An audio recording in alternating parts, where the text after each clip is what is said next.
नमस्कार दोस्तों, जय श्री राम, जय सीताराम, जय जय हनुमान, जय बागेश्वर धाम।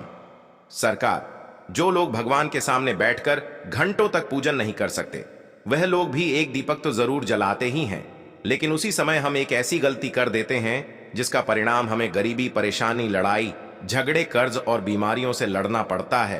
तो आखिर कौन सी गलती है दोस्तों? वह गलती है दीपक की जली हुई बाती का गलत तरीके से इस्तेमाल करना।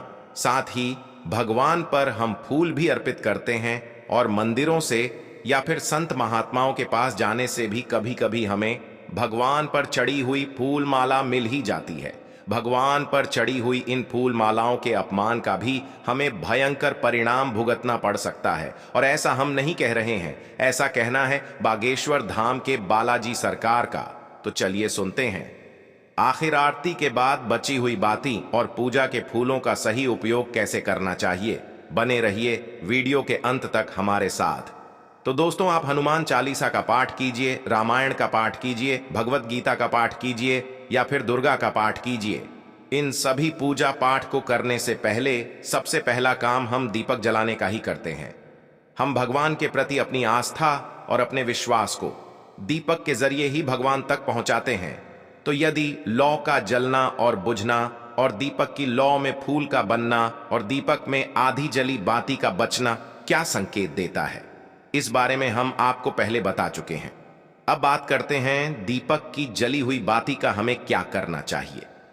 तो अक्सर क्या होता है कि हम अपने घर में जो दीपक जलाते हैं उनकी बची हुई बाती को एक साथ इकट्ठा कर लेते हैं और हफ्ते या 15 दिन या फिर महीने बाद हम जब भी किसी पवित्र जगह पर जाते हैं, ये पवित्र नदी के आसपास जाते हैं, तो उन सब की पोटली बनाकर उनको नदी में फेंक आते हैं।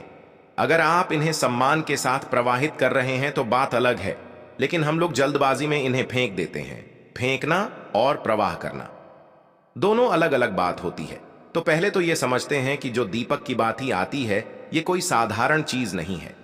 इसमें आपने भगवान को जो भी पूजा पाठ अर्पित किया है, इन सभी मंत्रों की तरंगे इस बात में निहित होती हैं और आप इस बाती का अपमान करते हैं, जो कि सरासर गलत है।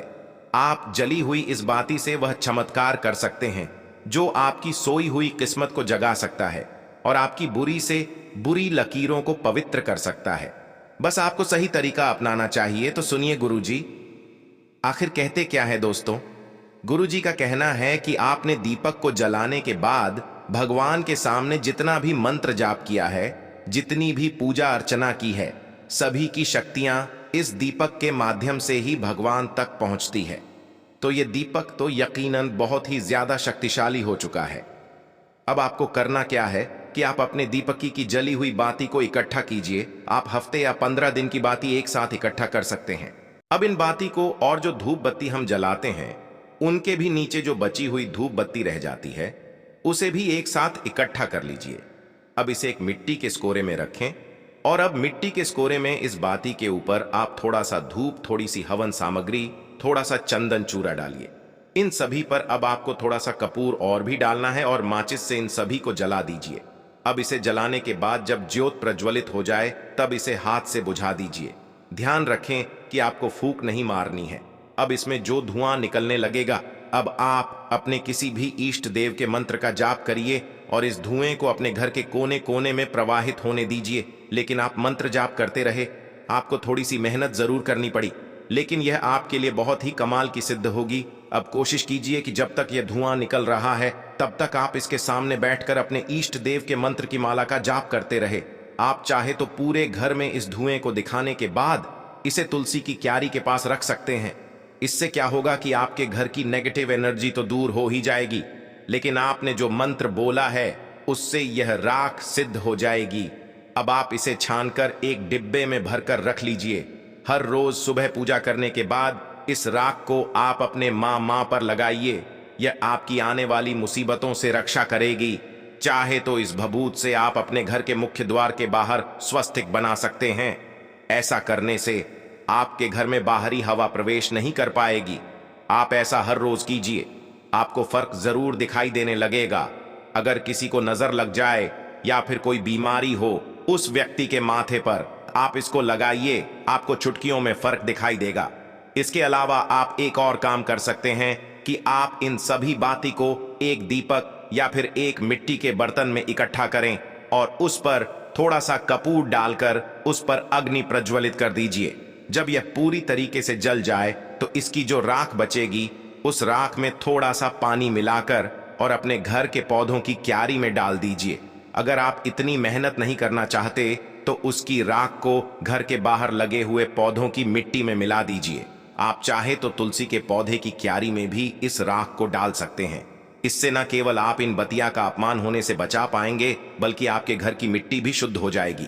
साथ ही आपको मंदिर से आशीर्वाद के रूप में मिले हुए फूल और मालाओं का इस्तेमाल करना भी बता दे रहे हैं। आप चाहे अपने घर के मंदिर में भगवान को फूल अर्पित करें, चाहे आप मंदिर से या फिर किसी पंडित से फूल माला भगवान के आशीर्वाद के तौर पर मिले, आपको इन्हें किसी भी नदी में नहीं फेंकना है और कूड़े कचरे में फेंककर इनका अपमान बिल्कुल भी नहीं करना है। इससे एक तो आप नदी को अशुद्ध बनाते हैं जिससे पानी पीकर हम बीमार भी हो सकते हैं और जल प्रदूषण भी बढ़ता है।